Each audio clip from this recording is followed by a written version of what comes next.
Florida State, Texas A&M. This is Marco's video best bet of the week. Who do you like and why? Well, this is going to be almost a repeat of our earlier video. We got a number 7 seed versus a 10 seed, and I'm taking the 10 seed again, Florida State. This is a team I think is underrated by the committee, even Vegas as well. Texas A&M, power conference. Everybody loves the Big 12. I just don't think this team's as good as people think they are. They were only 2-3 down the stretch, and the 2 wins were Texas Tech, who was horrible this year, and Missouri, who limped home the second half of the season. Now, Zach Lawson actually helped me. We've gotten a ton of press this week. Colin Coward mentioned us. We were in Tuesday's USA Today print edition. I just got off ESPN Los Angeles, but actually Fox Sports promoted us too, and Zach helped me out on some game handicapping. He actually likes Missouri as the best double-digit seed to get into the Sweet 16. Well, Missouri is a team that which doesn't change your no, point. but I can agree with the Missouri. I mean, this is a team that had a ton of talent and was very good early in the season and underachieved. And they get hot a couple games. They have the talent to move on. So let me quickly reiterate your theory about the lower seeds. Is we've got an objective measure of quality, the seed. The line says, hey, this game's pick 'em, so you can get the better team without having to lay points. That's going to appeal to a lot of people, and thus the bookies know that. So even if they thought Florida State should be -2.5 or something, they wouldn't put it out that way. It's enough to put it out a pick to probably get even more money on Texas A&M. Right. In Florida State, they're in the ACC, great conference. But really, when you look at the ACC, people look at Duke and they look at North Carolina, and they're not looking at the other teams. Where this Big 12. Do you think Duke's overrated? I do. All right, because I kind of do too. And when we, just to give a teaser to a video, the next video we're going to do, we're going to give our futures bet to win the championship, and I'm going to touch upon that. Why I think the team I'm taking is my dark horse. Why? Because I do believe Duke is overrated. All right, I kind of do too.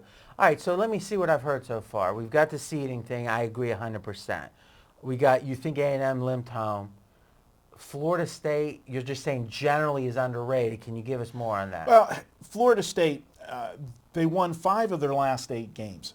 2 of the 3 losses were by 2 points or less. I mean, this is a team that plays good fundamental basketball. They like to play a slower tempo. I always say tempo, but a slower tempo. But, tempo used to be slow paced too. Well, they still are. Yeah, there you go. But this is a situation. Good defense, can play slow. I think that frustrates a Texas A&M team that in the Big 12 would rather play a little more open court. Okay, I like that because one of our favorite posters, Steve Beeve, did a post and saying the ability to play in a grinder type slow game is one of the keys in the tournament. And you think advantage Florida State? Absolutely.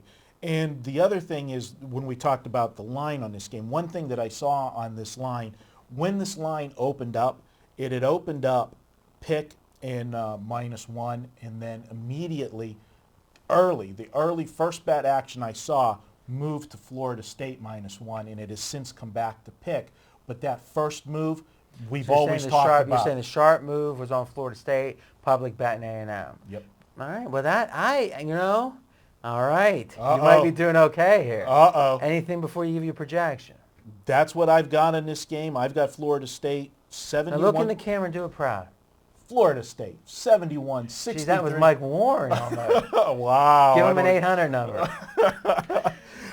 I like them. This is my best bet of the week for the tournament. 71-63 Florida State. It's getting the RJ stamp of approval, baby. Wow. Stamp it. I am going to sleep good tonight, sir. All right, let's give away a little coupon to our little boys. Coupon. We're going to go, well, it's March Madness, right? That's so what I heard. It is Madness 10. All one word, Madness, the number 10. You get $10 off. You put that in coupon. So at the shopping cart, you decide what you want. At the shopping cart, $10 off. Right. So you can get a $15 pick for $5. You can. And then win hundreds. Win more if you bet more. Yeah, well, that's true. But if you're scrounging around for the $10, you're probably not betting much more. Probably not. Well, hey, or you could say that's why I am betting 2 dimes is because I do worry about those $10. And that's why we pride ourselves on being the lowest priced pick seller that has this level of content. And I'm proud of that. Let me ask you a question. Another thing Zach said, this is off subject, but I want to get you now. This is our last video on specific games this week. Now, you're coming in Friday to look at We'll look at the Saturday games because we'll have the results from Thursday. All right, so we're going to look at the Saturday games Friday. That's awesome. You'll be doing webcams on Sunday, Yes, or webcam on I'll Sunday. do something on and that's Sunday. all pregame.tv. Now, so let's think about this a second. Here's my question. Do you think that pressing teams that are bigger underdogs have a better chance of winning the game? And the theory is simple. A pressing team that shoots threes especially, it's a high variance result. The better team might run them out of the gym, but they could get hot, get 6 or 7 extra turnovers, make 4 or 5 extra threes, and all of a sudden they win the game. When you look at your brackets, do you consider that factor, pressing teams that can shoot threes, as one of the things that incline you towards a certain team? It's definitely a factor, but a factor I like better is I think a team that plays extremely slow has a better chance of affecting the game because they can frustrate the heck out of another team, a team that likes to move the ball. And if they can get that team into their style of game and they can maintain and keep it a close score or slightly have the lead, they control that game. And it just really Do you still have your 1985 Princeton T-shirt? Hey, Coach Carroll, and pass, back door. It's there. All right, it's your turn to continue the conversation in the comment section with Marco and me. And next up, we're going to be hearing Marco's future bet of the year for free right here. See you then.